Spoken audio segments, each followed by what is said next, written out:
বিশ্বব্যাপী পদ্ধতিগত নির্যাতন ও দমন-পীড়নের জন্য বেশ কুখ্যাত পরাশক্তি চীন, বিশেষ করে দেশটির পূর্ব তুর্কিস্তান তথা জিনজিয়াং প্রদেশে বসবাসরত উইঘুর মুসলিমদের উপর চীনা দমন-পীড়নের বিরুদ্ধে সোচ্চার সারা বিশ্ব। যদিও তাতে বিন্দুমাত্র ভ্রুক্ষেপ নেই বেইজিংয়ের, এমনকি নিজ নিজ অর্থনৈতিক সুবিধার স্বার্থে এ বিষয়ে মুখ খুলতে নারাজ অধিকাংশ মুসলিম দেশ। তবে একই ভাষা ও জাতিগোষ্ঠী হওয়ার সুবাদে উইঘুর মুসলিমদের অধিকার নিয়ে বেশ কিছু পদক্ষেপ নিয়েছে তুরস্ক। বলা হচ্ছে, প্রকাশ্যে না হলেও কূটনৈতিকভাবে উইঘুরদের স্বার্থ রক্ষার্থে নিজের চেষ্টা জারি রেখেছে আঙ্কারা।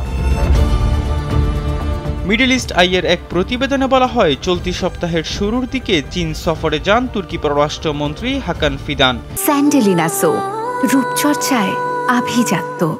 এ সময় তুর্কি ভাষাভাষী উইঘুরদের অধিকার ও সংস্কৃতি রক্ষার জন্য গোপনে কূটনৈতিক প্রচেষ্টাও চালান তিনি। দুইজন তুর্কি কর্মকর্তার বরাত দিয়ে এমন তথ্য জানায় সংবাদ মাধ্যমটি।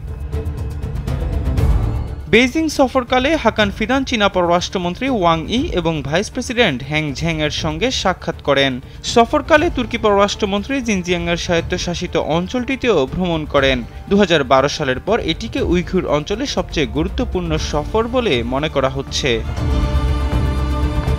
জিনজিয়াং সফরকালে ফিদান উরুমকি, কাশগার এবং উইঘুর নেতাদের সঙ্গে বৈঠক করেন। এ সময় তিনি একটি ফিরোজা রঙের টাই পরেছিলেন, যা উইঘুর জাতীয় পতাকার সঙ্গে সম্পর্কিত। তুর্কি পররাষ্ট্রমন্ত্রী পূর্ব তুর্কিস্তানের শহরগুলোকে প্রাচীন তুর্কি ইসলামিক শহর হিসেবে উল্লেখ করেন, যা চীনকে তুর্কি ও ইসলামিক বিশ্বের সঙ্গে সংযুক্ত করে। তবে এ সময় উইঘুর সংখ্যালঘুদের সঙ্গে চীনের দমন-পীড়ন ও পুনঃশিক্ষা ক্যাম্পে বিপুল পরিমাণ উইঘুর নারী পুরুষকে আটক রাখার ব্যাপারে একেবারেই চুপ ছিলেন হাকান ফিদান।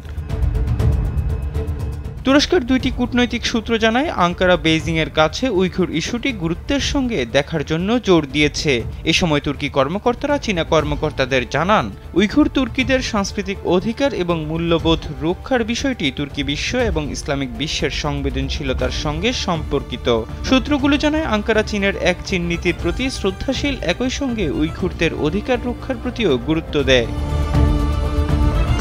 আঙ্কারা বেইজিংকে জানায়, উইঘুরদের সম্পর্কে তুর্কি বিশ্ব ও ইসলামী বিশ্বের উদ্বেগ দূর করা সকলের জন্যই মঙ্গলজনক হবে। এ ব্যাপারে একমাত্র চীন কার্যকর পদক্ষেপ নিতে পারে বলেও মন্তব্য করেন তুর্কি কূটনীতিকরা। অবশ্য ফিদানের এমন কার্যক্রমে বেশ অস্বস্তিতে পড়েছে চীনা কর্তৃপক্ষ।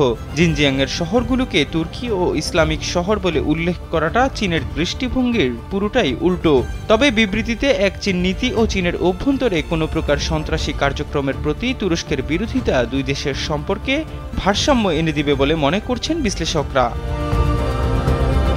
এহসান আব্দুল্লাহ, কালবেলা ডেস্ক।